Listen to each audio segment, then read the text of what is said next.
প্রকৃতির কোলে পাহাড়ের বুকের উপর জাস্ট কল্পনা করুন, পুরো এলাকা জুড়ে মাত্র একটি রিসোর্ট। হ্যাঁ বন্ধুরা, এটাই সেই জায়গা। রিসেন্টলি আমরা গিয়েছিলাম বান্দরবন, যেখানে আমরা ছিলাম 1 রাত 2 দিন প্রিমিয়াম একটা কটেজে। ঢাকা থেকে কিভাবে যাবেন, রিসোর্টের খরচ কেমন এবং রিসোর্টের লোকেশন কোথায়, সকল কিছুই থাকবে আজকের এই ভিডিওতে। তো চলুন শুরু করা যাক।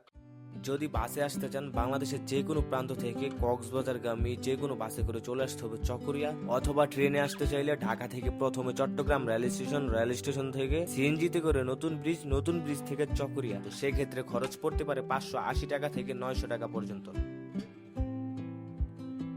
আপনাদের নামতে হবে চকরিয়ার বানিয়ারছড়া এলাকায়, যা বাসালাকে বললে আপনাদেরকে নামিয়ে দিবে বানিয়ারছড়া বাজারেই পেয়ে যাবেন রিসোর্টে আসার জন্য সিএনজি এবং মোটরসাইকেল। সিএনজিতে 4 জন, মোটরসাইকেলে 2 জন। খরচ পড়বে 300 থেকে 400 টাকা। আপনাদেরকে নামিয়ে দিবে রিসোর্টের গেটের সামনে। বানিয়ারছড়া দিয়ে যদি রিসোর্টে আসতে চান, সেক্ষেত্রে আপনাদের সময় লাগবে 30 থেকে 40 মিনিট। আর যদি চকরিয়া দিয়ে রিসোর্টে আসতে চান, সেই ক্ষেত্রে আপনাদের সময় লাগতে পারে 1 থেকে 1.5 ঘন্টা। ওনাদের রিসোর্টটা তৈরি করা হয়েছে পুরো একটি পাহাড় নিয়ে। আপনি যেদিকে তাকাবেন শুধু পাহাড় আর পাহাড়। এই রিসোর্টে 2টা জুমঘর, 2টা প্রিমিয়াম কটেজ রয়েছে। জুমঘরের ভাড়া 2000 থেকে 2500 টাকা, থাকতে পারবেন 6 থেকে 7 জন। এবং প্রিমিয়াম কটেজের ভাড়া 2500 থেকে 3000 টাকা, থাকতে পারবেন 2 থেকে 3 জন।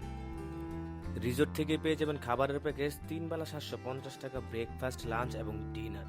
রিসোর্টের নাম বৈশাখী রিসোর্ট। রিসোর্টের লোকেশন হচ্ছে বান্দরবন জেলার লামা উপজেলায় গজালিয়ায় অবস্থিত। তাদের নাম্বার স্ক্রিনে দেওয়া রইল এবং তাদের পেজের লিংক কমেন্ট বক্সে দেওয়া আছে, চাইলে আপনারা যোগাযোগ করে আসতে পারেন।